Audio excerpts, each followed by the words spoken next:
The New Japan Cup is underway. And, well, that's about all we can really say about it, isn't it? It's been an interesting week in a strange way. The shows that we've seen, not the best wrestling. However, if you look at the bracket, there are some very promising matchups to come. Were these the vegetables we had to eat before we get the dessert, so to speak? We'll talk about that. We're also going to look at the anniversary show, which is a pretty good avatar for the state of New Japan Pro Wrestling right now. Jeremy also attended AEW Dynamite last night. We'll discuss that and look ahead to what is hopefully a more energetic week ahead for New Japan Pro Wrestling with some better matchups. We can hope anyway, right? With Jeremy Finestone, I'm Stephen Conway. This is Speaking of Strong Style.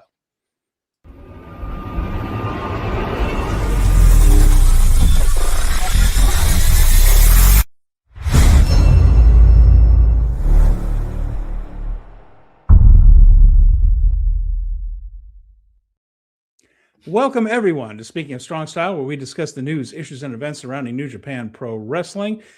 Jeremy, I was very happy to see that you got to go to AEW last night, and we have been plowing through these shows for New Japan for the last week, and there's plenty to talk about. But I wanted to start with you. First of all, good to see you again. Been a while. I was off last week. Yes, and I thought we would talk about what you thought of everything while that you played catch up with and everything that you managed to watch in the marathon of, shall we say, cafeteria level offerings for the last week or so. If you've been catching up, how are you? How was your cruise? I'm all right. It was very nice. That was very nice. I'm not able to watch anything when I'm on the sea, so I did not see a thing. I had to cram. If you want to go with the cafeteria thing, I'll stick with the school metaphor and say that I had to cram for this week. I had to watch everything that had gone on while I was away and then pick up this week's stuff too. So I watched a lot of wrestling here, and now I'm trying to catch up desperately with the Cinderella tournament for Stardom. And I'm way behind on Marigold and All Japan and all that stuff, but I'll be working toward it. But I didn't see anything while I was away. Had a bit of a break. There is an interesting thing I saw, though, Jeremy. There is a very popular and very highly rated shore excursion that all of the cruise lines do in Cozumel, Mexico, where it is a lucha libre experience. And they will pick you up from the cruise port, take you to this little building where they have created a sort of mini wrestling arena, and they give you a little primer. Apparently, I didn't do this myself because I looked at who was working there. I hadn't heard of anybody, and I thought, I don't know if I want to see.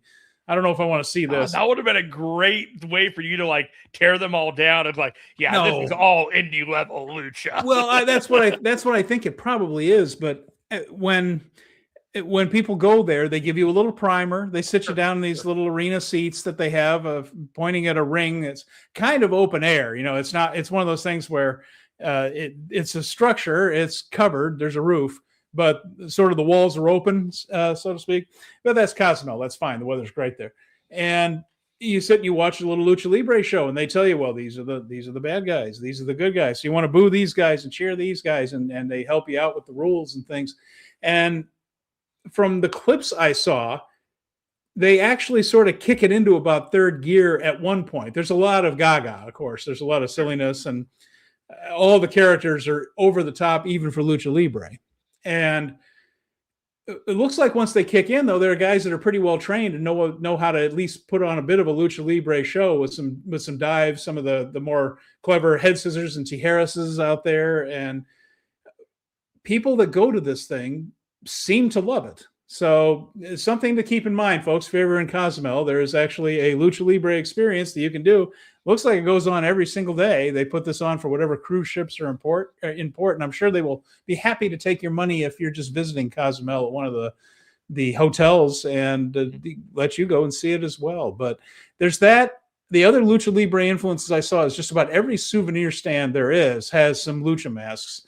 And I get myself into a bit of a snit every time I do this because I'm looking for real ones. And I have a bunch of real ones. I've shown them on the show. Right. They're not going to be real there, Steven. What I mean is like actual wrestlers. They're not the authentic ones that you can buy outside of Arena Mexico. They're knockoffs of those. Oh, So I you understand. think like the wrestlers that actually work at that No, area? it's exhausting, Jeremy, because you go in there and you just say, like Lucha Libre mask, Mascara de Lucha Libre, and they start pointing at all of this trash that has NFL logos on it. Because they think you want to be the guy with your shirt off and the NFL lucha mask to get on TV. Like there's some of those buffoons at every NFL game, right? Sure. And like, no, authentic ones, and they'll say, oh, Nacho Libre, no, not friggin' Nacho Libre, like, no, I don't want the thing from the Jack Black movie. I'm trying to find. And I start naming guys, and then their faces go blank because they don't know who they are. So I'm just like, I would love to get a Viano Tercera mask. That's really what I've been looking for. And every once in a while, I'll find one guy that kind of knows who the wrestlers are. And I like, do you have Mystico, for instance? They pointed at one with a big M on it. That's Mil Mascaras. I know who the guys are. It's like, don't try to bullcrap me with this stuff. You're like, I always place. go back to that episode of Parks and Rec where Ron Swanson is in the Home Depot, and he's a very knowledgeable carpenter. And somebody comes up to him and says, "Can I help you?" And he just goes, "I know more than you." Yes. And just end the conversation. That's how I feel. That's how I feel there. It's like that. And I know I'm shopping in the wrong place. It's a tourist port. They're doing what sells. I mean, far more people are going to buy a lucha mask with the Dallas Cowboy star on it and try, and then the turnover on masks has got to be in the hundreds. The authenticity and the amount of masks that roll through there versus how many like would actually be authentic are far. Yeah, I just need I need to someday go to Mexico City and do the Friday night show, and then I can have all the masks I could possibly want, and more. And so someday that's going to happen. But in the meantime, you know how to do this, Stephen. I'm doomed to frustration. Yeah, no, I go to Japan. I know how to find the real stuff. It's not in Cozumel, and I have doomed myself to frustration every single time. Before we go forward, there's no wrong answer on this one. Did you happen to listen or watch our episode from last week? I did. Yeah. No. Okay, I listened cool. to it. So we go forward to it. Mm-hmm. I just wanted to make sure if we run anything back, whether you already knew or not. But real quick, I just wanted to shout out a quick thank you to Chris Samsa, who gave over 2 hours of his time for us to just bullshit about Aaron Wolf and various other topics, and booking out Shota's eventual path for the year. All this kind of thing. Really appreciated having him on, and we'll have him on again soon. So, all right, yeah, definitely appreciate Chris. My only regret is that I wasn't on with Chris because I enjoy talking to him so much. So we'll hopefully have him back as a guest with both of us before too much longer. So, Jeremy, in the meantime, you attended AEW Dynamite last night. Could you tell us a little bit about that? Well, first I'm going to preface this with, if you ever listen to Wrestling Observer, Dave Meltzer would always talk that you don't watch a New Japan show before you watch a WWE show. I was like, it's funny because Dave Meltzer was the reason I got to go to the show last night. He got tickets and I got to sit with him. And so I wanted to publicly thank him for inviting me along for that show. It was a delightful evening in which we sat in the corner pocket of the ringside area, and many, many wrestlers paraded themselves around Dave as if to get their attention. Like peacocks showing their peacocking plumage. Is exactly the word that I would use, Stephen. The one most egregious would be one Don Callis. Second most would be Andrade, but I did not mind any of that. It was an enjoyable time. There was one moment where the Gunn brother, who was not injured, was on the ring apron before the match started, and I pinged him staring a dagger at Dave, who's right next to me. And so I start staring a dagger at him. And so he nods over to me and he just nods his head like, yeah, I'm doing exactly what you think I'm doing. And then like the match gets going and nothing ever happened. But it was just one of those, I want you to know that I know who that is. And I was just like, okay. Cool. Very good. Good job, dude. Yeah, we're proud of you. Don Callis popped me when he came over and said, all my guys are better than all that crap in Montreal. I was like, what does that even mean? What does that mean? He just whispered that to us. And I was like, what does that even mean? Dave? He's like, I don't know. And I was like, that's going to bother me for all time. Montreal, the only thing I think he's not, well, what would he be talking about? I don't know. Don. If you're talking about the screwdriver, whatever, that was 30 years ago. Get over it. I don't know. It was just one of those, like you said it. No, like I think he legitimately just said something to like fuck with us. Like it was just like to confuse us. He was fantastic. Some of the things that you couldn't see on screen is when he kicked Master Dorada, he complained that he hurt his knuckle trying to catch the desk, and then was showing the referee that like one and the doctor that one knuckle was lower than the rest, and that maybe it was broken, and then the match needed to be like Master Dorada needed to be disqualified. And I was just like, this is fantastic stuff. I'm sorry. This guy's too good for his own good. But the interesting thing was here, Steven, there was so much New Japan talent on this show. People that I've seen on these New Japan shows since Wrestle Kingdom. I saw David Finlay. I saw Cart Connors. I saw Gabe Kidd. I saw Okada. I saw Takeshita. I saw Andrade. I saw Master Dorada, who was all over CMLL. Like, these guys are lighting it up and putting together a great show in front of hundreds and hundreds of people, in front of 2,000 people, but they're not in New Japan, and it does bum me out. Yeah. You know what I mean? Like, these are all guys that like were doing a great job over there, and now like the secret's out. Like, if people don't want to admit it, like Finley's a good wrestler, and he's going to succeed in AEW. Hundreds of people in person and thousands more watching on television. But I thought it was a fun show. I know it's not your cup of tea, but I thought that that crowd was electric last night. They were up for everything, even the stuff that wasn't really that good. They were still there for it, and I commend them for that.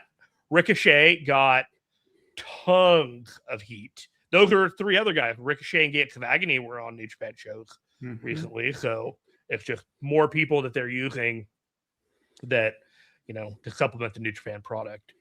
Anyways, I thought it was a great time, and the reason I brought up that point about Dave talking about WWE after a New Japan show is, man, I had to watch that New Japan Cup show this morning after the AEW show last night, and there was some stuff on there that I liked, but as we were talking before this show really started,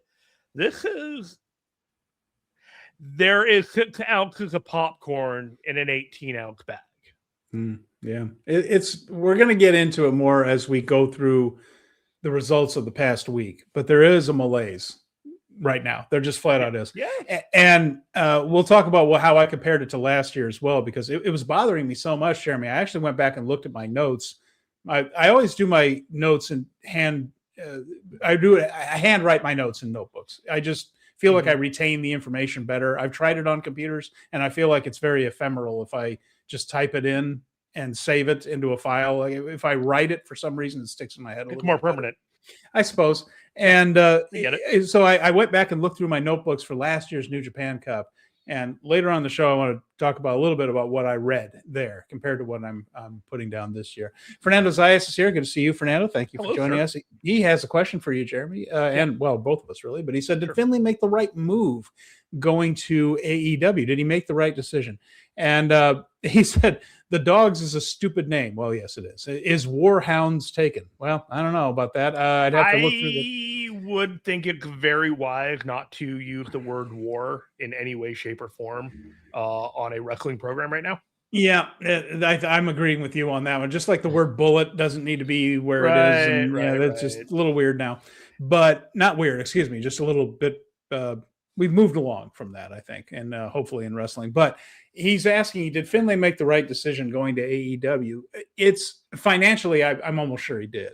There's almost no question that he would make more money in AEW than he would in New Japan right now, between the New Japan's finances, the economy in Japan.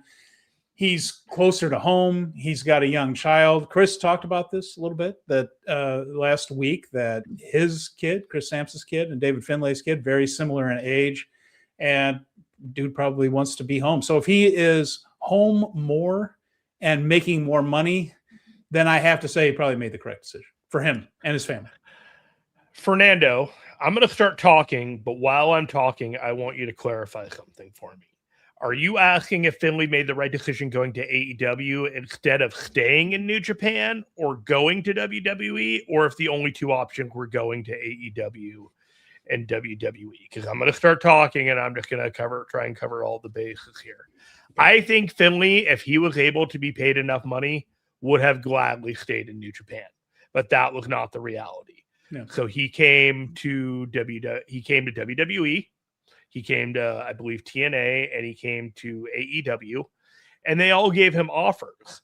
From my understanding, WWE really lowballed him. Like they didn't offer a whole lot of money, and they offer that opportunity of one day having a WrestleMania moment, and you could see that there was bones of something supposed to happen in NXT, where he was going to be something with his brother, Alexis King, Ariana, who is Santino's daughter, and her fiance. That second generation group. That second generation faction there was things going on that was kind of designed to be. You can see Fit Finlay and David Finlay both kind of like jaw-jacking about it, trying to make a work into a work. They're not mad at each other, but just trying to put a little steam on something that doesn't really matter. Do I think he made the right decision? Yes, I do. I think Finlay is a very good wrestler. I think Finlay exudes a sense of spite and hatred as a wrestler that is actually kind of lacking in the top levels of AEW. You have cool wrestlers, you have like bad guy wrestlers with a little bit of that you still want to like them kind of thing. You have like Kyle Fletcher, who's a bad guy, but he's like you want to like him so much. You can't wait for that day that he wins the big one, or he turns. Like he has everything behind that fan favorite, but he's riding out that cool bad guy face. None of that exists with David Finlay. He's polished. He's ready to go. He is just a bad guy. Gabe Kidd, he's over there. Kurt Connors, they're over there. They both have their special talents, but while I would argue Gabe Kidd exudes a crazy factor, and I'm sorry for using the word crazy, like a lunatic, just kind of fringe madman thing, Finlay just exudes, like I said earlier, spite and hatred. And those are two key things that you need to have as a bad guy, that he doesn't care. Like he's going to hurt you. And if he gets hurt in the meantime, that's fine. You still have MJF as a cowardly heel, but that pure thing, he has an opportunity to thrive there. And it may not be next month. It may not be the end of 2026, but we're all going to be talking at some point about the fact that Finlay is more of a success than a lot of people imagined when he came in there. All right. And Jeremy Moore has a question, by the way, because we mentioned the Montreal Screwjob earlier, by the way. We'll get to all that. He says, we're going for it, aren't we? Well, and it's too much to litigate here on an hour and a half podcast, but he's just saying, he has a theory on why Vince did the Screwjob. I'm not totally sure. Our New Japan Cup has run it over today with various topics. Yeah. Why did he do it? Okay. There was a very quickly. Yeah, there's a confluence of events that happened in Montreal where, the thing with Bret Hart and Vince was going south. He had signed him to a huge contract, and then Vince had buyer's remorse and didn't want to pay it. He had Shawn Michaels at the height of his diva era refusing to cooperate mostly with just about any of the booking and refusing to lose to Bret, and basically just being a little snot constantly that was doing nothing but causing problems. But Vince was in love with him and just couldn't get away from him. There was Bret having creative control, which is a bone of contention, and not wanting to lose in Canada, and Vince being pissed at him because he didn't want to lose it the way he wanted to lose it, because Vince had this thing for Shawn Michaels that he just wanted it to be Shawn, even though all evidence was that Shawn wasn't a draw. It was crazy, and it's too much to get into here, but it was a perfect storm of bad decisions that all just kind of hit all at once. And Jim Cornette made the fateful comment of, just take it off of him if you don't want, and not having any clue or any thought that he would actually flip and do it. And sometimes I wish I could teleport myself back to that time and make myself invisible and just kind of have that God view, that narrator view of the whole thing. 'Cause I just want to watch Gerald Briscoe trying to teach Shawn some wrestling holds in a hotel room the night before, because Shawn was a weenie and still is. He couldn't fight Brett and couldn't do anything about it without somebody cooperating. And I just love the idea that Gerald Briscoe is trying to teach this little weenie how to wrestle. It's just, the whole thing is just a confluence of bizarre events that led to everybody acting like an idiot at once. And they absolutely should have just done an easy disqualification finish, which they did all the time back then. Take it back to the United States and let Brett drop it then. And instead, everybody just decided to pout and cross their arms and frown at each other. And so they did what they did. And it was just nuts. Bret Hart was not in the wrong here. We're not going to do it here, Fernando. Can I just throw something in here? Yeah, maybe? Go ahead. So, hypothetically speaking, if I'm already making myself laugh by how I'm trying to phrase this. Oh, I know. If Vince McMahon had shame, yeah, Vince McMahon felt guilty about things that he has done. Yeah, I do not believe, and this is a wide-ranging number here, I do not believe that this specific incident in his life manages to crack anything other than a double-digit number in his life. Yeah. There are probably somewhere between 10 and 50 other things that he's done that we don't know about that have real estate in his head more than this does. Yeah. And so I don't think about it. I don't think if he has shame or not, because we all know Vince McMahon. Like, we'd be litigating all the terrible things he's done, all the all the ways he's screwed people. We'd also have to litigate all the good things that he's done, as if that mitigates bad things. It's just one of those he just doesn't. It doesn't matter to him. So I don't know. In hindsight, I don't think he cares. Yeah, I don't think he does either. But that to be clear though, Brett didn't refuse to do business. Oh, I don't care. And he had the contractual right not to do that finish if he didn't want to. The whole thing was just a goofy thing. All right. Anyway, enough about Montreal Screw. There are literally documentaries about that. You can go watch. No, that is just a mess. Sorry, I just figured I'd approach it that way. That I just I don't think for everything that you've done in his life, it's just whatever. Yeah, it doesn't even make the top 10 anymore. Really doesn't. Yeah. But anyway, I guess we should talk about New Japan now. We've avoided it long enough. Do we have 10 good matches from New Japan to make a top 10 for us? And from the Cup? Absolutely not. No, I mean up to now. Do we have a good top 10 quality matches? I think we might just have about 10 really good matches from the start of the year. Oh, from the start of the year. Yeah, we could probably come up with 10. We could probably come up with 10 if we wanted to. Yeah. But you wish you had more by the middle of March, Oh, boy. All right. So, yeah. Oh, Jeremy, exactly. You're fine. Jeremy, you don't have to worry about it. He's apologizing in the chat for setting us off on that. But no, it's fine. It's fine. It's just one of those things where if anybody had their head on straight, but everybody was mad at everybody and nobody had their head on straight. And bad decisions were made across the board. It's perfect confluence of silliness and pettiness and childishness that all came together in one big pie that night. Probably the strangest night of wrestling I've ever watched. And I was kind of aware that weird things were happening when the show started. Jerry, do you remember that one at all? And were you around in '97 for that stuff? I wasn't, but I was at the arena when CM Punk and the Young Bucks got into a fight. So that one goes down for me as my. Isn't it funny how sometimes you can just sense that stuff? Even when you're not in the back, there's something weird that if you're aware of it, if you kind of know the background, because leading up to that, there was something in the air. And then that whole night was bizarre. That whole that one soured me for a long time. I'll peel the curtain back. It was really hard to know a lot of the stuff that went down and just feel like people wanted to talk to me about it because I was so close to what happened. Yeah. Weird. Very weird. Anyway, okay.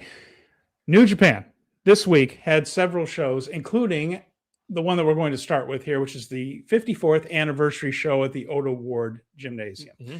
And the first thing to note here is that it featured the junior heavyweight championships on top. And you brought this up a little bit with Chris last week, that this is a departure from what they normally do. And it felt a little bit like a lesser lineup overall for this one. Not that the junior heavyweight wrestlers, we saw a terrific tag team title match. That was very, very good. And I knew it would be. But it didn't feel like there was a lot of heft to this card. Certainly not for an anniversary type of show. They usually have something pretty big for this, and they didn't this year. It was that they've done these types of shows at Korakuen Hall, before, the tag team titles and the junior title on top, and they did it here for the anniversary show. They drew 2,949. That's down about 400 from last year, and I can't say I blame them. It was not the most loaded card, but there were a couple of good things on it. The undercard was very unremarkable. Was there anything from that undercard before we get to the New Japan Cup first round matches that you thought was worth mentioning, Jeremy? No, Tatsumi Fujinami showed up. Yeah. If you're a fan of seeing a guy that shows up once or twice a year and just kind of seeing what he looks like and what he can do, he showed up and he was there. He was a guy. But that's really like the only footnote I can really add to it. It was, And he has a company of his own now called Dradition, with the DRAG because dragon. And Leona, one of the other wrestlers in that show, is his son, is Fujinami's son. So, of course, the connection here is that Fujinami was in the first ever New Japan match, which was also an Ode Award 54 years ago. And there he is out there in the ring. But leads to another point, by the way, is that he had that match when he was 18 years old. And now we're going to get to the new young lion, who isn't young or particularly new. And just goes to show you that Tatsumi Fujinami, they were putting him in the ring at 18. I suppose some of that was part of the desperation at the times, too, starting up a brand new company from scratch. Just need more bodies, buddy. Need bodies. But it turned out okay for Tatsumi Fujinami. Pretty impressive, though, to think. I talked about this with my girlfriend when we were watching the show. It's like, after that match was over with, right? I said, think about that for a second. If we just stop right now, and they were kind of between matches, like Fujinami has been in the first and the final New Japan match as it stands right until the next one goes in the ring, right? And they're 54 years apart. It's just crazy. It's just crazy. He's still going out there, still training guys too. But here are my notes, Jeremy, very quickly. I just had for the tag team match, Drill Maloney and Nagai, and we don't need to put up graphics. I'm just making a point here. My only note for this one, Drill a Killer. Next one was in an 8-man tag that it featured Tatsuya Matsumoto, and I wrote Matsumoto was good. Not much else happened. Akira beat him. The next one, Geto and Yudo Ice versus Zack Sabre Jr. and Ryohei Oiwa. I wrote Geto versus Zack was actually fun. Zack rolled up Geto. Next match, Shingo and Yota Tsuji. The world. What do you need me for? Why am I even here? No, but here's my point. There's nothing to this thing because my next note was Gene Blaster. Nothing to it.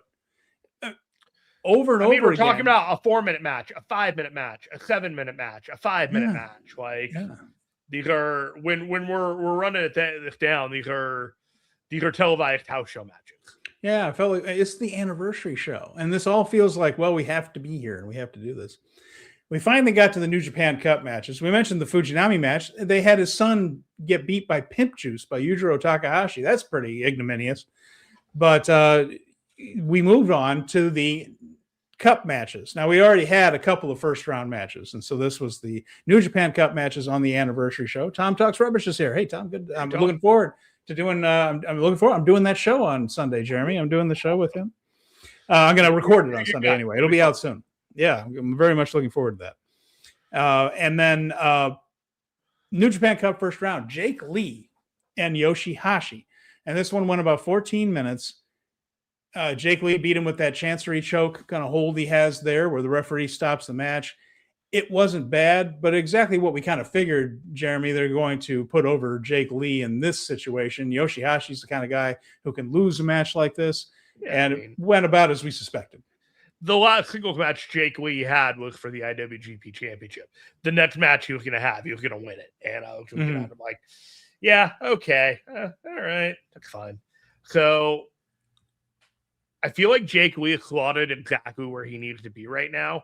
Like, he's the breath of not fresh air, I guess. Like, when he comes in, it just kind of like the whole like perception of the show just kind of shifts to like whatever Jake Lee is doing and then everybody else in the ring with him. So I felt like Yoshihashi was doing his best to do a Jake Lee match, but I'm not even sure what a Jake Lee match is.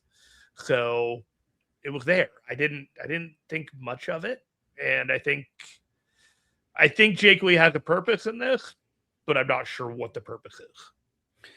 We might find out this week when it comes to that. But the next one was another member of United Empire, Callum Newman and Oscar. This was a pretty much foregone conclusion. I think it would have been pretty startling if there were any other decision in this one, but it was good in spots. And in fact, the stuff where they fought around ringside was pretty good. And a lot of it is the athleticism of Newman, who threw himself over more rows of chairs than I'm used to seeing guys get thrown over. That was impressive. He's a good athlete, and he got a little bit out of that, which not everybody does well with the ringside fighting, but he did. And he threw him like a bowling ball, and there were like pins everywhere. You just watched him just take them all out, and then he just got back up and kept wrestling. I'm like, good Lord. Well, the thing that struck me about it was the fans are used to this stuff because it seems to be a trope now in Japanese wrestling, especially where somebody's going to fight in the crowd at some point and knock over a bunch of chairs. And it's very repetitive and it's the same old thing, but the live crowd seem to get a kick out of it. And they are used to a guy going over 3, maybe 4 rows, and that's about it. So the people in the back of the section tend to back up, but not necessarily move to the side. And they almost got a lap full of Callum Newman because he damn near got to him all the way back there. He went a long way. Yeah, it was good. That part was good. The match, once it got back in the ring, was fine. Oscar's a perfectly capable wrestler here, but everyone knew how this one was going to turn out. And they threw in Zane J getting a bit of a distraction so that Callum Newman could hit Excalibur and move on. It would have been weird had he not. Yeah, I think they have big plans for him. There's going to be he's threatening at the upper mid card until eventually he beats Ospreay, and then he becomes like threatening in the title scene over the course of like 2027. I feel like that's his general trajectory.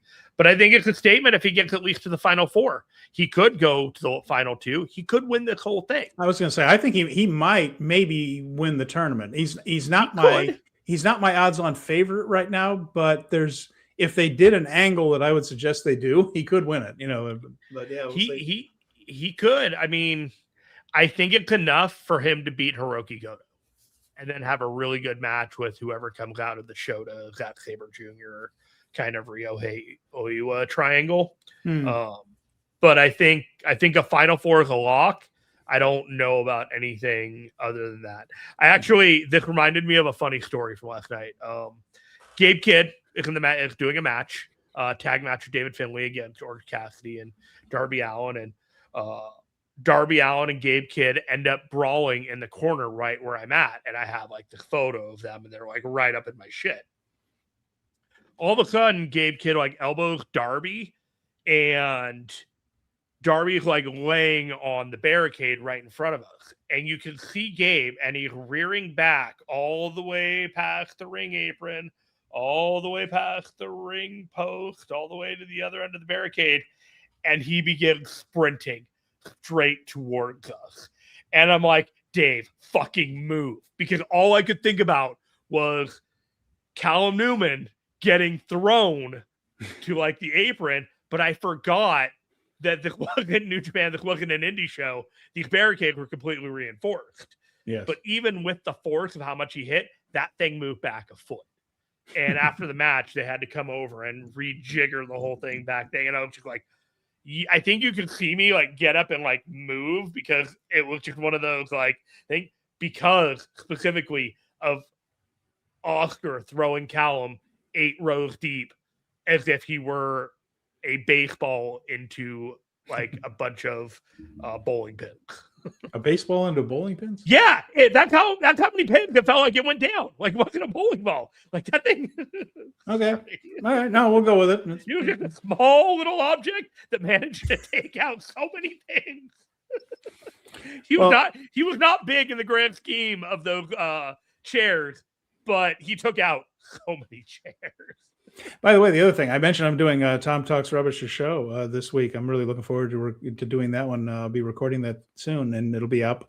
Make sure you check that out, please. And then also, I'm going to TJPW on Tuesday. I'm excited about that. I'm going to see TJPW right here in Texas at South by Southwest Festival. They're going to be here. I'm excited about that. So. And did you decide if you were going to Vegas or not? Not going to Vegas. Not going to Vegas. Not going to Vegas. A little bit too pricey, a little bit too arrogant. A little too uninterested in the lineups. Yeah. A little too uninterested in the lineup. I'm not sure how I feel about that Deathmatch Invitational, which would be the only New Japan adjacent show that I'd want to go to.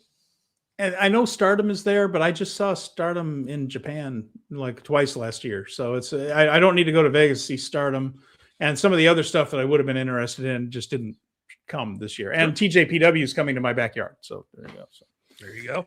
There you go, Stephen. There you go. Now, the next one was the best match of the night, best match of the entire week, best match of the month so far, and one of the best matches of the year thus far in New Japan. It was the IWGP Junior Heavyweight Tag Team title match. This one was the Ichiban Sweet Boys champions Kosei Fujita and Robbie Eagles facing Robbie X and Taiji Ishimori. We knew this one was going to be good. These four are absolute geniuses. This is my favorite rivalry in New Japan right now. And this was a great match. And I know it's not a feud, but I can watch these four guys wrestle each other every night, and I will not tire of it. It was fluid motion. These guys are all cardio monsters. We know that. They do not get tired. It went about 15 minutes full speed ahead. In the end, the X Express was hit by Robbie X, who has impressed me more than almost any new regular has in several years. And I loved it. Got the pin. Robbie X gets his first New Japan Championship. Robbie Eagles is going to be going back to North America, he said in the post-match comments. So he has some business to attend to with other companies. And this title bounces around all the time. I love the Ichiban Sweet Boys, Fujita and Eagles. I think they're one of the best tag teams in wrestling. But if Eagles has other bookings and other things to do, Robbie X and Taiji Ishimori are going to be damn fine champions. And I love the match. They were attacked afterwards by Jacob Austin Young and Francesco Akira. So that match is coming, and that match is going to be really good. This was the bright spot in my week. This was everything that you mentioned and more. I co-sign. I think that a lot of this had to do with freeing up Kosei Fujita before the Best of the Super Juniors. Oh, I like the way that sounds. Taking the title off of him. Robbie Eagles was actually with Shane Haste and Mikey Nichols, and they were branded as TMDK at the Ring of Honor taping prior to the AEW Dynamite last night. So as I was getting in, Robbie Eagles was being rescued. Robbie Eagles, Shane Haste, and Mikey Nichols were being rescued by Big Boom AJ. Okay. Yep. I figured I'd just drop that in there very casually and just let us all just weep with the realities of what U.S. pro wrestling is. It is always a treat to see Robbie Eagles. I think Robbie X has been fantastic. Taiji Ishimori had that fantastic match at New Beginnings with Ricochet, so I don't know who the wink, if there is a wink in this match, is what I'm trying to say. It is deserved to be one of the best matches of the year so far. That was terrific stuff. And there's all the potential for United Empire versus Unbound Company to be as good. I mean, we know what Francesco Akira can do. Jacob Austin Young, perfectly capable. X and Ishimori are wonderful. That's going to be a nice transition for that title. And whoever wins that match, it's going to be a blast to watch. So I wouldn't be surprised if the Cup Finals announced the Best of the Super Juniors roster. If it's not there, it's got to be at Sakura Genesis. Got to be very soon. Yeah. After that, we had the IWGP Junior Heavyweight title match to end the show. And if the previous match was the bright spot in my week, then we had this. These were the clouds that made everything wet and dreary.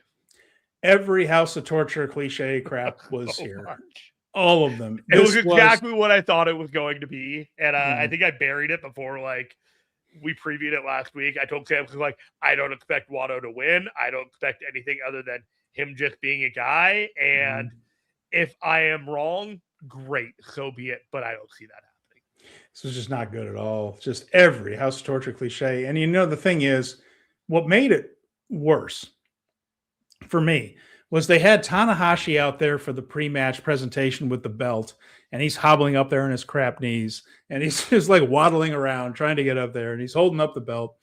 And, here it is, the presentation of the IWGP Junior Heavyweight title, and he is sitting there like an impotent, wet noodle as all this House of Torture stuff is going. One of the pillars of his presidency, Jeremy, all this time ago, was that I'm going to do something about House of Torture, and he just looked, Hiroshi Tanahashi just looked totally ineffective, totally useless, sitting there with a dumb look on his face, a blank look, as all this crap is going on, as this crowd is just groaning, not because they're over. Stop with the whole thing that House of Torture is over. I'm tired of hearing that from people. Oh, in Japan, they're over. Those fans that are such big House of Torture fans seem to be dressing up as empty seats when they go to these shows because the attendance ain't there. To me, being over means you actually sell some tickets, and nobody in this company is selling tickets right now. They're not over. Everybody's groaning as this is happening, and they make noise just out of halfway telling the company, I think, that this is bad. But I don't understand. It was so overbooked. It just wasn't a good match. Watto versus Doki should be a good match, and Yano and Wolf tried to help, but they failed. I mean, they got in some offense, but there's so many members of House of Torture, so the baby faces are ineffective. Tanahashi's sitting there doing nothing. It's a good avatar for New Japan as a whole, this anniversary show. It is a departure from all the things that made New Japan great in the first place. We enjoyed the long-term stories and the good booking. We get none of that now. We enjoyed the really great wrestling matches. We're not getting much of that anymore. And there's Tanahashi just standing there, putting the belt on Doki like a loser, just looking like a total loser. It was depressing. Yo came out afterwards and attacked and did an evil impression. So let's remind us of the guy that's better than the guy that's here. And now, like, you remember when we had Evil? Now you have Ren Narita. So to me, Jeremy, we'll this was just about Ren Narita at one point when we get this to fell we'll get flat to on it. This fell flat on its face. As high as the previous match soared, this one scraped the ground. Steven, I'm going to be generous and say it met my expectation. Well, our expectations were very low. Yeah. I don't think Watto is it. I think there are a number of mid-card guys that they are trying to push as potential top guys, and they're just not there. They're not rehabilitated. They're not in a position right now for that. There is, a possibility for a guy like Watto and a few others that are just kind of there to like split off into a new faction and get a fresh coat of paint and something like that. But it's going to require like compelling engagement with the audience. It's going to require an authenticity from these wrestlers in which aspects of their personality are really able to like resonate with what they're trying to convey. And right now we just got a bunch of guys doing gimmicks, and it does not feel like, I never felt at any point that Master Watto was a serious contender for this, because Master Watto has felt like just a guy, and there was never a point where he felt like more than just a guy. Right. And as much as Doki, his run is frustrating as champion, he has been portrayed as anything but just a guy. Well, and Master Watto suffers from being the junior heavyweight Shota Umino, in that he always fails at the key moment. And so the crowd just doesn't expect him to do anything. And they sat there through this match. They didn't expect Watto to win it. They really didn't. And I mentioned the same thing. Like, they gave him the best of the Super Junior once. Watto's won a best of the Super Juniors, and then he failed. And it was just a footnote in his career at this point. It's just, I know, it was a cool thing that he did at one point. It doesn't even define him. It doesn't. And it didn't make him one of the mix up top. It didn't. Right. It's the same thing like what I've been saying about Shota Umino is that so many times he was one or two big wins away from that level and they cut him off. They beat him. And the same thing happens with Watto here. And now just all the baby faces just look like crap. And the other thing is with this House of Torture stuff, and I've said it before, but man, it's the sameness of it. It's the same act for 5 straight years. The spots are the same. The people doing the spots are the same. Kanemaru with the whiskey, same. The guy, Yujiro with the cane, the same for 5 years. And the baby faces look like morons because in 5 years, they can't figure out a thing to combat this. Tanahashi sitting there with in his hand, can't figure out a way to do anything as the president of the company. Sure. Yeah. Referees not disqualifying because apparently House of Torture is just allowed to beat the hell out of them and they don't do anything about it, or they get nudged and lay there for 10 minutes. 5 years, the same stuff. And it's exhausting. And we saw a lot of it this week. Good Lord, we saw a lot of it. We did. Yep. All right. The New Japan Cup had runneth over very hot. So the anniversary show, again, down from last year, which was already not a great attendance, and ended on a flat note. So from there, 2 days later, went to the Hyogo Baycom Gym.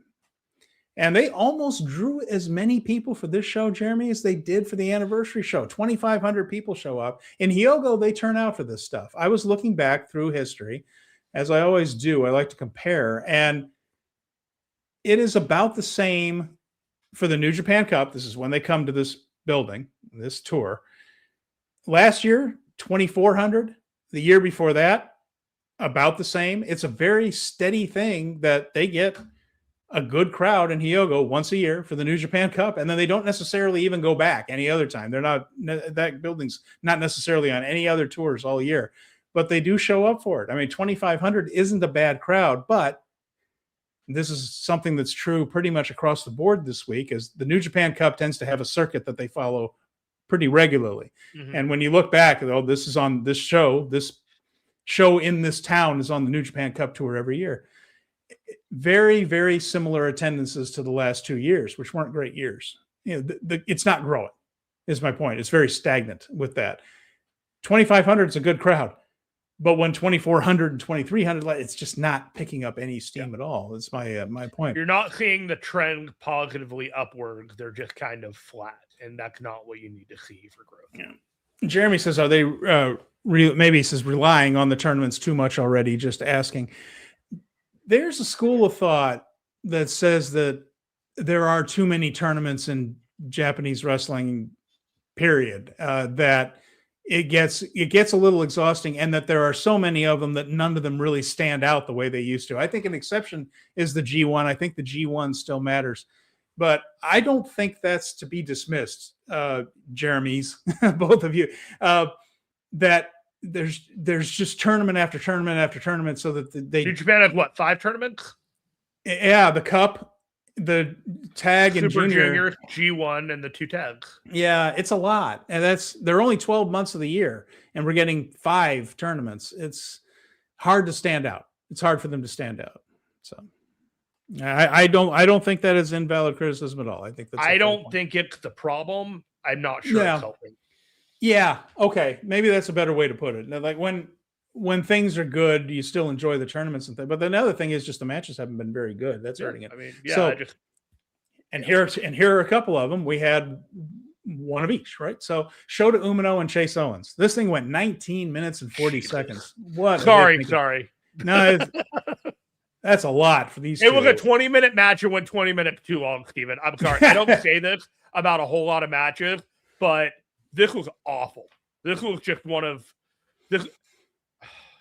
Yeah. I don't understand why they thought that Shota Umino trying to get one over on Chase Owens should have taken 19 minutes and 40 seconds. Some of the stuff that they did in order to stretch this out benefited no one, including the audience. And you're going to have less attendance the next time Chase Owens is in a cup match because of shit like this. Add 1 minute to a minute and a half to every undercard match and have this go 10 or 12. You don't need more than that off of this. I get that he's paying his own flights over. I get that you want to get your money's worth, whatever. It just... Yeah. On the other hand, if you look at the physique that Shota Umino had for Wrestle Kingdom, and then you look at the physique that he has for his New Japan Cup matches, you know that this guy's going far. Well, the other thing I noticed too, by the way, is it seems to me that Chase has dropped a little weight. Sure. Doesn't it look Cowboy like hat adds a whole lot to it, but it's fine.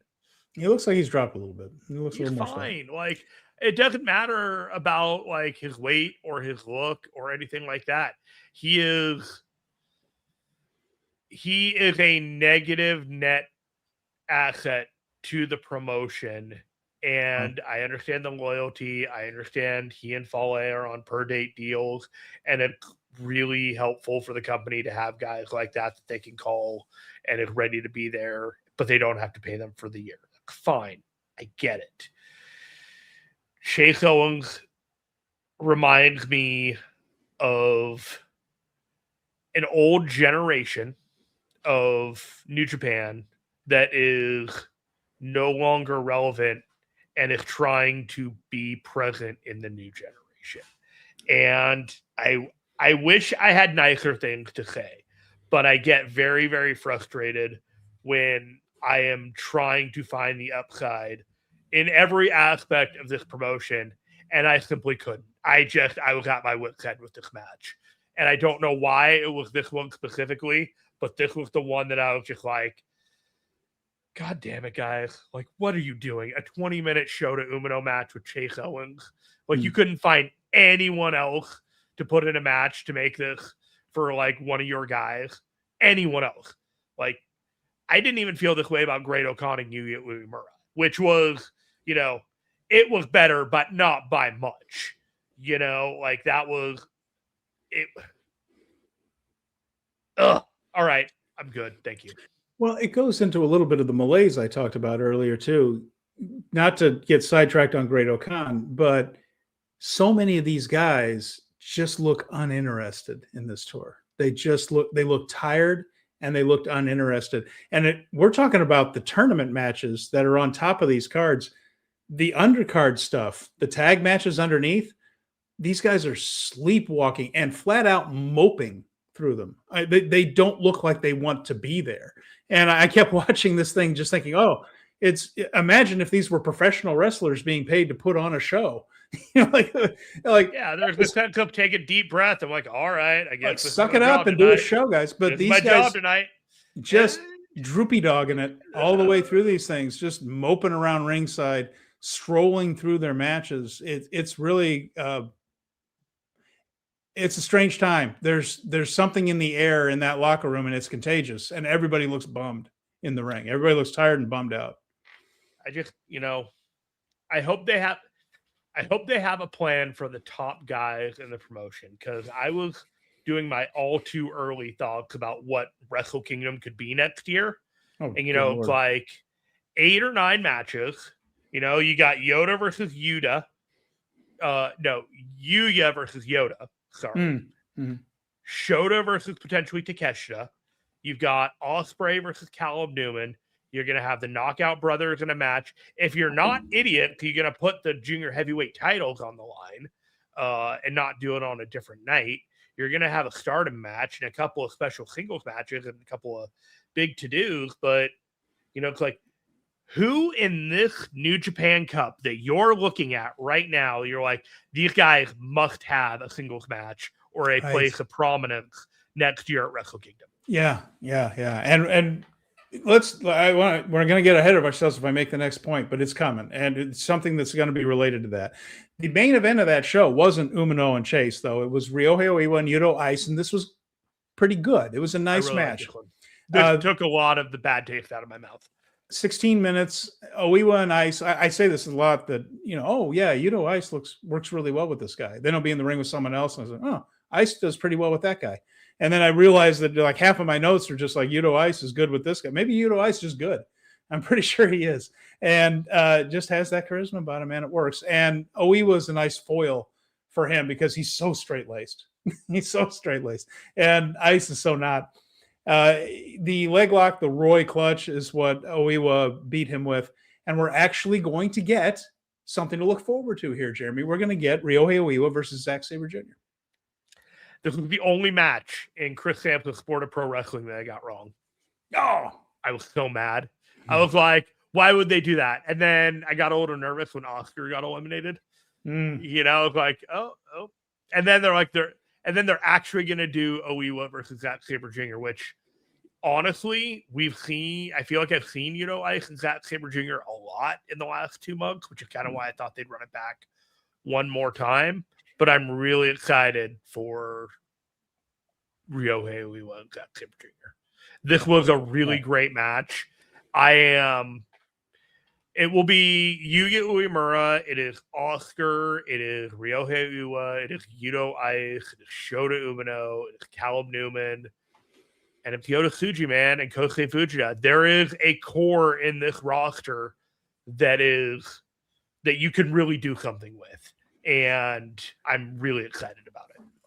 I mentioned we're eating our vegetables. We're about to get into another example of having to eat some vegetables here. And when we get to the Zip Arena in Okayama, because the second round match of that night was Shingo Takagi beating Don Fale in a match that stunk on ice. And look, Shingo is a great worker. He's not a miracle worker.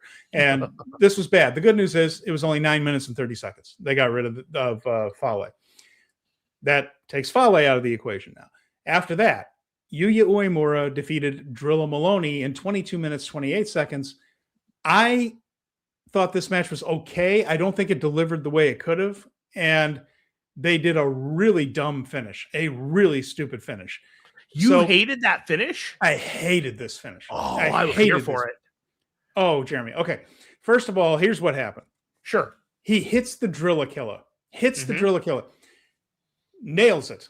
The best move in New Japan, the most exciting move in New Japan, the most over move in New Japan, the one that always gets a reaction. And Uemura rolls through it and pins him. They buried the best move in the company. There are 100 ways that Yuya Uemura, a guy who is allegedly being pushed, could win this match. How about with his move, for instance? He's got a couple of them that are decent. That deadbolt is over, not as much as the Drilla Kill is over. Instead, they do a fluky thing where he barely gets by Drilla Maloney when he's basically unconscious. Why in the world was Drilla Maloney pinned by this? He wasn't stunned. He wasn't hurt. He hits the best move in the company, and instead of winning with it, they make it look like, oh, he might just roll over and lay down for 3 seconds for no reason, despite not being all that shook up. It doesn't make Yuya look strong because he was basically beaten and got lucky to beat him. It doesn't get Yuya over. It hurts the best move in the company. Once again, New Japan's run by idiots because this was a stupid way to do this when you're trying to get Uemura over. Have him win with the deadbolt. Who would have a problem with Uemura maneuvering out of the Drilla Killer, barely escaping it, coming down in a way where he's got the arms locked, hitting the deadbolt and beating him? Instead, he looks like he got beat, and it was only by Maloney not realizing that he was on his back that he actually advances. Neither of these guys ended up looking good from the finish. The match itself wasn't as good as it probably could have been. And I left this thing just saying, idiots run this company. Idiots run this company. If there is a chance to make something that's special into something ordinary, this company will take it every time and try to make it ordinary. Dumbasses. Well, I felt like what they had done here was creating the bones of a bit of a rivalry that they'll come back to in the G1. And I'm tired. I'm so tired of hearing that they're going to come back to this. They do this stuff all the time. Shingo and Drilla went back and forth all year last year, and they ended up becoming cool as a result. And so I think that there's a long-term year-wide story to play with this. Please. As for the finish, I thought the match was a very slow, psychological, trying desperately to beat the other person and not getting anywhere because they were so evenly matched throughout the match. And I liked that. When it came to the Drilla Killer, here's what I saw. Drilla hit the move, and as he was climbing, getting back up, he desperately reached forward to grab both of Yuya's legs instead of keeping his body weight on top of Yuya. Granted, the effort of the Drilla kill takes something out of Drilla as well. Yuya was not completely done by the move itself, but Drilla's body weight, which is part of the pin, helps keep the guy down for the 1, 2, 3.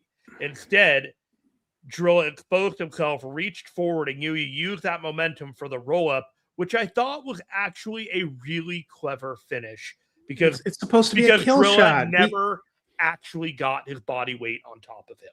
Afterwards, Uemura wasn't even capable. Well, thank goodness he wasn't capable of doing one of his lame promos, but he played like he was knocked unconscious. It was stupid. You know, this whole thing is to give you the idea of a Cinderella run for Yuya Uemura that he can finally get through by short of a miracle, that he's going to face Yota Tsuchi. And you know what's going to happen? He's going to lose in the finals. If he is a good enough wrestler to be a finalist in the New Japan Cup, he should be able to beat Drilla Maloney. That's not a knock on Maloney, but Maloney isn't a main event guy. If Yuya Uemura is supposed to be a main event guy, he should beat Drilla Maloney, not fluke his way past him.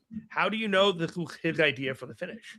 I don't care whose idea it was. Whosever idea it was, somebody should have had the wrestling intelligence to stop and go, first of all, that hurts the move, and it makes Yuya look like an idiot, so it helps neither one of you guys. Helps neither one of you guys. Somebody should have been the grown-up in the room and said that's a mistake. Dumb.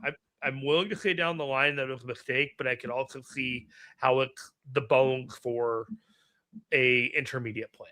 And that's all I'm going to say. Ugh. Yeah. Again, this company loves to take something special, loves to make something special and turn it ordinary. That's just what they're doing, including their attendance numbers.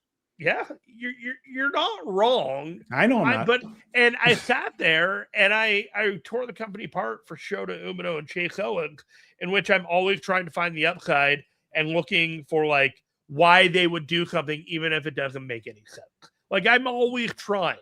And that's what I'm doing here. It just, the Chase Owens and Shota thing, just my tank was empty at that point. Yeah, I hear you.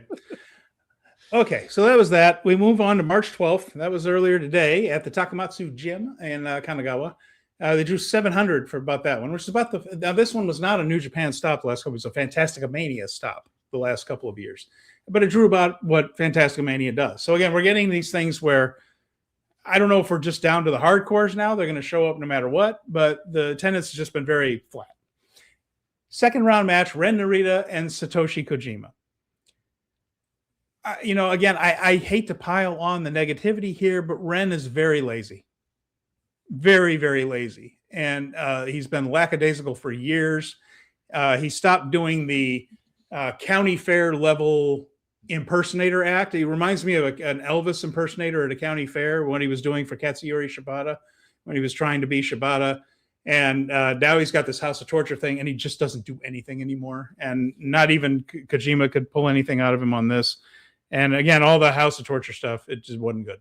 After that, they had Bolton Oleg and Hanare. These guys tried hard. They hit each other hard. It's worth seeing, I think. The crowd was comatose, and mostly because of the dull undercard the match before. Aside from setting each other on fire, Jeremy, I don't know what those guys are supposed to do in that main event that could wake that crowd up. They tried hard, and there was a cool spot. It's worth seeing for this one. Hanare jumps off the second rope. Bolton, being superhuman in terms of strength, catches Hanare on his shoulders and turns into a kamikaze, then hits the full-blown kamikaze and wins. To me, that was worth seeing. But, again, it's tough to deal with it when you get that lackluster an undercard and then a bad semi-main. Jeremy, what were these guys supposed to do? I don't know. There's a lot that I want to touch on here. Okay, pardon me. I jumped ahead a little bit. I'm sorry. You're okay.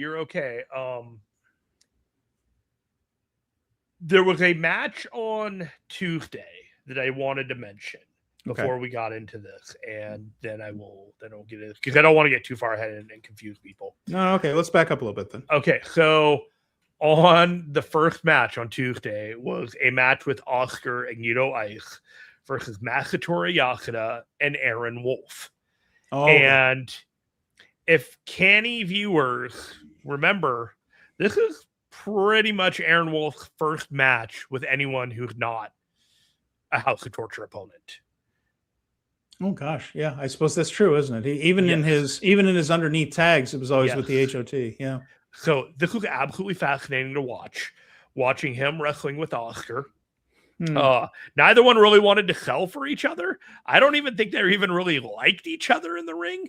It was but they cooperated and they did their thing, and then Ice and him got in there, and Ice felt like the star.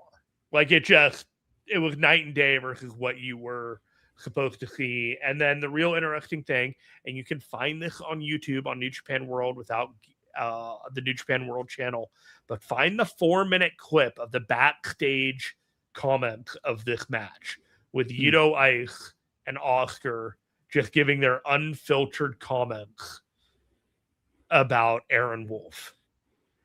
Absolutely fascinating. I feel like there's a little bit of truth to this that, because they're so popular and kind of stars on the rise, they're allowed to say things that other people wouldn't. But just go back to this one. This was worth taking a look at. And as for Ren Narita and Satoshi Kojima, my God, man, they didn't even touch him for the entirety of the match. Like you would watch him and they were touching him like he was tissue paper. And it made for a lack of any real suspense in this match, knowing that, Satoshi Kojima was, a substitute for Tomohiro Ishii. And I'm not necessarily sure that Ishii is any healthier than Narita, but Kojima. But I think he would have had a better match. With that said, every time I see Ren Narita, I am more and more convinced he is not the guy to lead the faction. Yeah, absolutely. He just doesn't try hard. He is a number 2. He is a sidekick. He is the guy on the side, like making sure he's a threat on the undercard. He's all these things. But if this was something that they have been planning to do with him at some point, he needed to have been preparing for it at all times, because now he's been put in that position and he just doesn't look ready. He doesn't look right, and he doesn't look comfortable. Yeah, he doesn't look like he's trying either, and he's just lazy. And the thing that gets me about it doesn't Narita, fit him. Like it's not even a case of trying to me. It's like you're trying to make him into something that, like, he's like the bookworm psychopath that like helps you make your plan happen. He's not the guy to tell you the plan and execute. You know what I mean? Like, but they're trying to make him this leader, and it's like, it's got to be somebody else. And, the thing too, all the time that he has been back from excursion, I can only think of one good Ren Narita match. And it was the street fight match with Shota that went all over Korakuen Hall. And that was actually pretty exciting. Yeah. Brings me to another point here, Jeremy.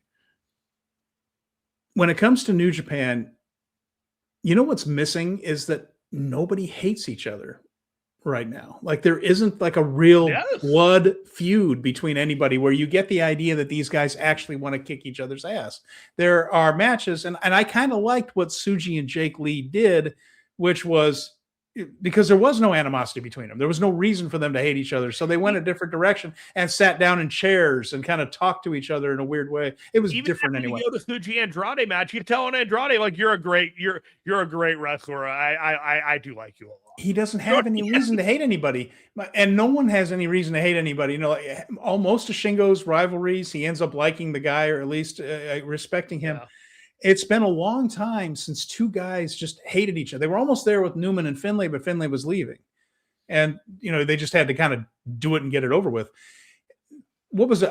Ospreay and Finlay were the last time you really got one of those old school feuds where really fucking hated each other. Yeah, and they had it a little bit when Ren turned on Shota. I thought that there were points of that where it worked. Gabe and Shota, maybe? No, I just didn't feel it like that. But an idea that these guys can't even be in the same building without wanting to tear each other apart, that's missing. There's just no grudge feud anymore. Like, where's the grudge match? Like title matches, special matches, multi-man matches. Where's the grudge match? You're like, where is all that? There's no anger. When Chris and I booked out the idea. Yeah, Jeremy Orr mentions it. Where's the energy? Yeah. The energy. Yes, that's as good a way to put it as anything. Yes, these guys respect each other. They're more annoyed with House of Torture because no one seems to do anything about it. United Empire has a little bit of steam on it, and they have a little bit of an attitude. But where's the, I just want to wring this stinking guy's neck, and I'll do anything I got to do to wring this guy's neck, part of pro wrestling? It's not there. And I know Japanese wrestling is different culturally and things, but there have been feuds before, and they've been exciting. You can do it. I was talking to Chris Sampson last week, and we kind of booked out the idea of Shota Umino winning and then going to Genesis and then going to a time limit draw with Yota Tsuji. And then that leads to Dominion, where the global title is on the line. Shota ends up winning that, but he's pissed because he thinks he should have won the IWGP. Yoda's pissed because he's like, why did I have to defend against this guy? He didn't beat me. And so you've got the makings of like two people on a main event level that really don't like each other and have a reason to be like, no, I'm better than you, and you just won't admit it. I thought that was a really like, you need to make Shota, Yuya, and Yoda the three most important guys in the promotion at this point. And right now, all three of them are baby faces, and I don't think that that's sustainable. Yeah, and like Jeremy mentions, I'm confused a little. I've never seen New Japan like this, just saying. And I think what we're seeing here is a little bit of demoralization. Identity crisis. Yeah, I think everybody's just a little bummed. They know that they barely drew 1,000 people, and they might not have drawn 1,000 people at Korakuen. They might have lied about that attendance because the orange seats. Oh my God, the large swaths of empty orange seats. And did you notice the other thing at Korakuen? They didn't even have people sitting opposite the hard camera in front of the bleachers. You know, like those bleachers that are in front, that are directly across from the hard camera. Not even people down there. They had a couple of the announcers' desks right there, but they had some of the bleachers rolled back, and then they had no chairs sitting out in front of that stage. They didn't even put up the same number of seats for those shows. They knew nobody was coming. And I question whether there was 1,000 for those things. They know that. The wrestlers know that. They know they're not giving the people what they want to see. They know that those crowds are down. They were here when they were up.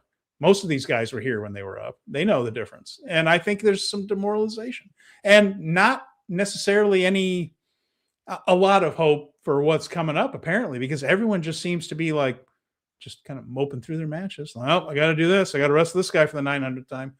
And that's kind of how it feels right now. That's what's coming across to me through the screen, is that they just don't seem interested. I think we are on third gear almost as our top speed out of 5 gears right now. Like, we're going from first to third gear in most of these shows. Occasionally we're revving the horsepower and trying to get out of third, but we're not talking about like, you guys got to stop and make sure that you check out these matches. I listed like 3 matches from the first round that I thought were worth your time. Not that like you needed to make time for it, but if you're looking for a couple of matches, it was like the Callum and Oscar match, the Ryohei Uiwa Yudo Ice match, and there was one on the other side that was halfway decent. Phantasmo and Oleg that I thought that I thought was really good as well. It was just like, Phantasmo completely disappeared after like he did his match. I kind of wish he was around and doing like stuff on the undercard. He's always pleasant, but it's like he's been on the grind for every show for like the last 2 years. So if he's off the tour after the New Japan Cup, he does his one match and he's out and he's off to do some other stuff. Good for him, I guess. But I wish he were here. And, I'm looking at this. The good news is some of these guys that aren't particularly great in-ring workers are out of the tournament now. We're left with an awful lot of pretty good in-ring workers. So the action should improve. Like the tournament matches should improve. I'm hoping that it does. There are a couple on paper I don't really think can miss. So maybe I'm jinxing them. Let's take a look at the week ahead and you'll see what I mean. We're back in Osaka tomorrow morning, actually. So on Friday the 13th, back in Osaka, Hiroki Goto versus Jake Lee. and Hartley Jackson against Callum Newman right there. So, flash question for you: which one of the matches do you think is going to be better? I think Newman and Jackson. I agree with you. Yeah, I think Newman and Jackson. Not a knock on Lee and Goto. I think Goto will get something out of Jake. And like I said, Jake has a unique presentation. I understand he's not everybody's cup of tea, but I do think that Newman and Jackson will probably do pretty well. Saturday the 14th in Aichi, it's going to be Shota Umino against Yujiro Takahashi. Good grief. God help us all with that one. But the good news is the last one. I mean, look, nobody. Last question, Steven. Which one do you think is going to be better? Shota Umino, Yujiro Takahashi, or Ryohei? You know what the real question is, Jeremy? We'll do it in a second because the main event is can't miss. Zack Sabre Jr. Ryohei. Yeah, that'll be great. It's going to be great. It could be great. That's going to be great. Which do you think will be a better match? Shota Umino versus Chase or Shota Umino versus Yujiro? Shota Umino versus Yujiro. You think it's going to be better? I think they put enough of a subplot in there that like it can't. There's no way it could be worse. Yeah. All right, and then Sunday in Yamanashi. Now here we're talking again a little bit of good and a little bit of bad. Yuya Uemura, Shingo Takagi. That should be really good. Mm-hmm. That should work out.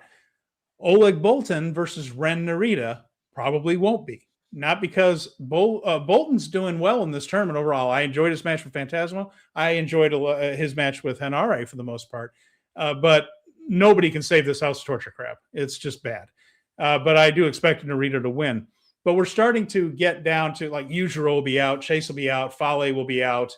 It's tracking exactly how I thought this tournament was going to go, Steven. Yeah. Well, I was curious to see how I felt about last year's tournament. Is that a trend? Is like in past, is the first round hard to get through, and then things pick up with the quarterfinals, semifinals, and finals as they build toward the more pushed, more talented guys, theoretically, right? Mm-hmm. And no, it's last year we enjoyed the first round. I was looking at the notes, and there was a lot of good wrestling in the first round last year. So it is a 2026 issue. My thought on this, my fantasy booking, I've been saying this forever, that you mentioned that they're all baby faces, those big three, then someone shouldn't be. Uemura, Shota. I don't care which one turns heel, but what I almost wish they would do is have one of them lose, maybe in the semifinals, have the other one in the match, and have that person turn on him. And then that maybe push Callum Newman through that way. You know what I mean? It's like, it's so that Newman wins the tournament when the other guy screws him over. And then we have, Newman wins a cup. That'll help him. And then we have a blood feud. But I just don't think that they'll do. I think that's a way to actually give one of those little feuds a grudge match aspect to Dominion, and then to move forward. And it would get somebody that they want us to take seriously, a New Japan Cup win, which of course Cup is the first step toward maybe a G1, maybe an underneath title run, that type of thing. Again, I don't necessarily expect that's 100% the direction, but it might be a bit of an antidote for some of the stuff we've seen here. But the matches should improve once we get Yujiro out. There's no way. I don't think Umino's going to lose to him. And then Narita, I think we're stuck with for a little while longer, but I think they're going to get Bolton. I think Narita is going to go until he runs into probably Yuya. Yeah, I'm going to just run back the theory that I had for people that might be joining or don't remember or whatever.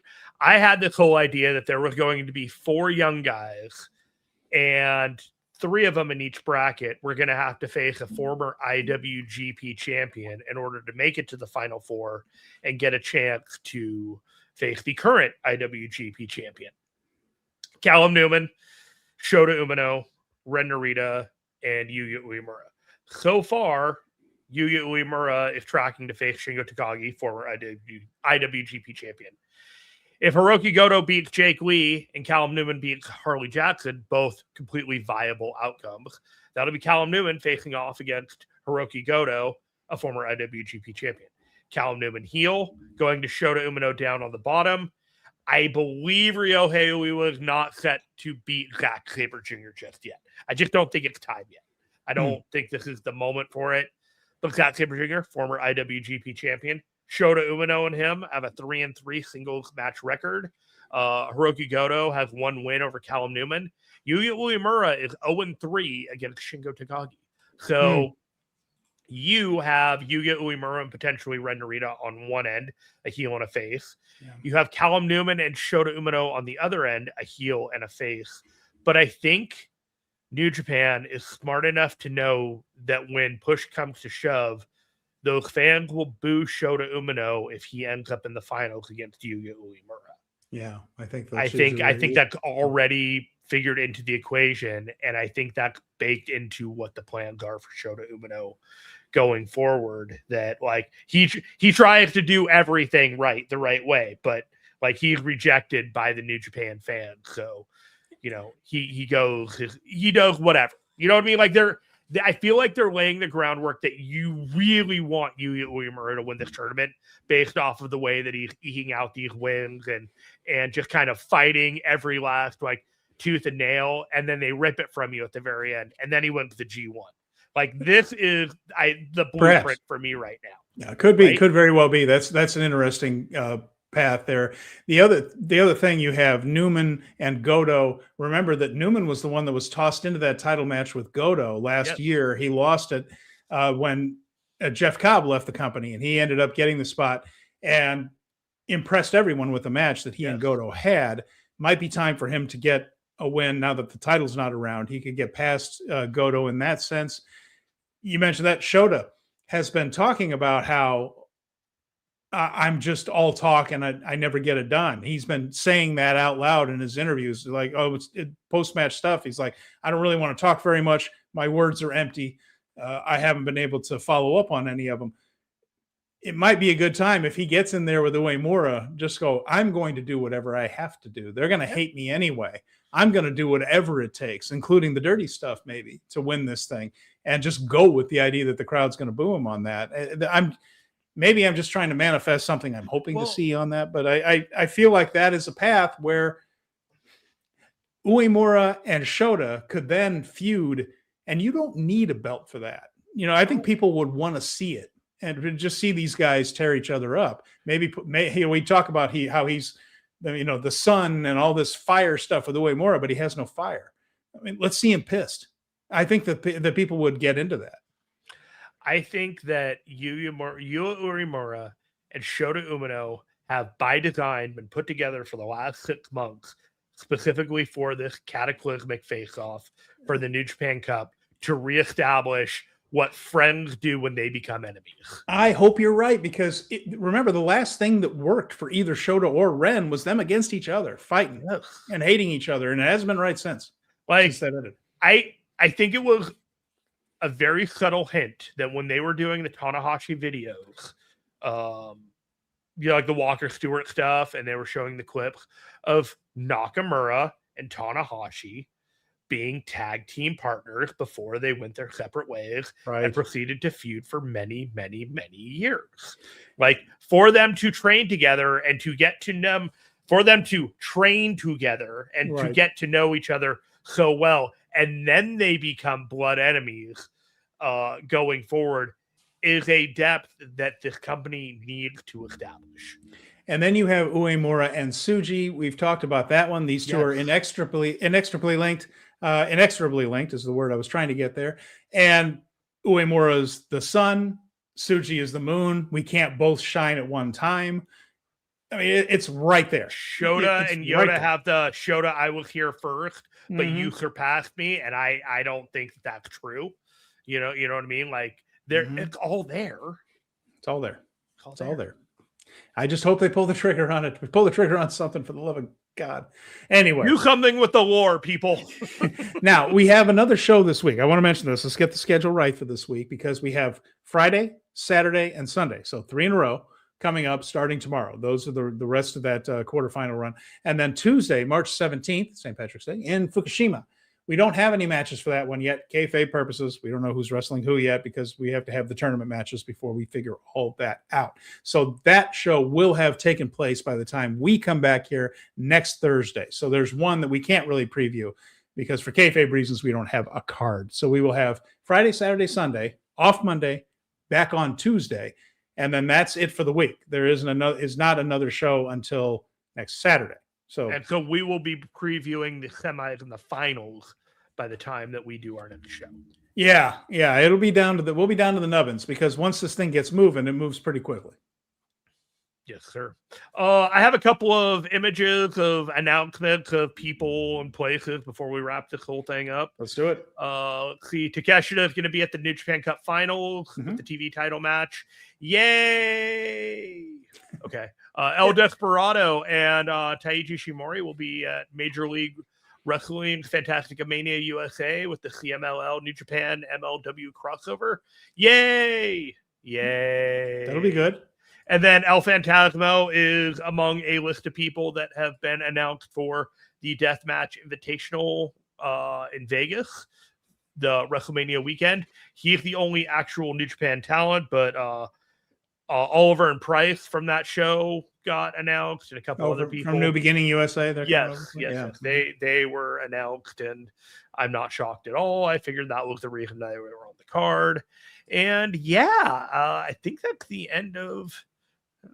We have Road to Sakura Genesis Junior Heavyweight title matches that have been announced, which is the Yo and Doki match. Again, not on Sakura Genesis, which is April 4th. This will be on April 2nd. Yeah. And so then, once again, Junior Heavyweight night in Korakuen a couple of nights before the big show. And then the payoff to the Attack after the Junior Heavyweight tag title match, in which Akira and Jacob Austin Young take their opportunity to wrest the titles away from Ishimori and Robbie X in their first championship defense. Okay, there you have it. So those will be two good. Well, the tag team match will be good. Doki and Yo should be good. It probably won't be because of House of Torture interference, but that's at least the tag match. Again, should be a can't miss. I hope so. I hope so. Should be doing a lot of heavy lifting right now for New Japan Pro Wrestling. Yeah. All right. And to be honest, everything will be fine. It's just like this is the means to an end, and hopefully the end will pay off, but the means are cheaply spent. I don't like feeling this way, folks. I take no joy in talking about how there's a malaise on this roster and that the action isn't very good. I don't take any joy from it, but I would be dishonest if I came on here and was just a cheerleader saying this is still the best company in the world and the best wrestlers and the best work rate. It's just not right now. And we're struggling through some stuff. And I don't think it is fair to anyone listening to this or watching this for me to come on and try to bullcrap you into thinking that things are terrific when objectively they're just not. Objectively, they just aren't. And so we have to be honest. And we've spent plenty of time on this show talking about great stuff when great stuff happens, and we will again. And I honestly believe next week we will be talking about some terrific matches from this past week. I think there are probably one each night that'll be pretty good, and looking forward to some decent matchups in the semifinals and finals. I really believe that things will be a little perkier next week. I really hope so. But this week was difficult, and especially coming off a week off and seeing it all in such an enclosed space like I did, and in such a condensed way, watching show after show after show after show. You'll eat all of it, Steven, and you'll like it. This was tough, but they aren't all going to be tough. Look, the wrestling world, it comes in ebbs and flows. WWE right now is just really unfulfilling for a lot of people, but other people will tell you it's as good as it's ever been. AEW, some people will say it's creatively resurgent, and other people say it's the same thing they watch every week. New Japan, it's like they have a depleted roster, and they need a lot of time to reestablish who is going to be their top guys. And it's time that they don't have, and a lot of people aren't willing to give them because they thought they should have been doing it in the first place. Yeah. And they haven't, and you're reaping what you're sowing. But that is what doing a weekly podcast about, a long-running, live, active wrestling promotion is. You're going to take the good. You're going to take the bad. You're going to have to deal with it some weeks. Most of the time I'm positive. Sometimes I just, go all in on something because I'm just like, you know what, guys? This is some crap. This is one of those weeks. We're going to be back right next week, and we're going to be talking about the good. We talk about the bad about New Japan Pro Wrestling, and hopefully the good will be better than the bad. Hey, so some weeks it's Shingo Takagi and Will Ospreay and Kenny Omega, and some weeks it's Yujiro Takahashi and Chase Owens, and that's what we got this week. All right, better days ahead. With that said, we're going to wrap this one up. I want to thank everybody that joined us here. Fernando and Jeremy, you guys were in the chat. We appreciate you coming in with us. If you listen to this as a podcast later or you watch us live, thank you for your time. We definitely appreciate that you spent some of your week with us. So for Jeremy Finestone, I'm Stephen Conway. This has been Speaking of Strong Style, and we will talk to you again real soon.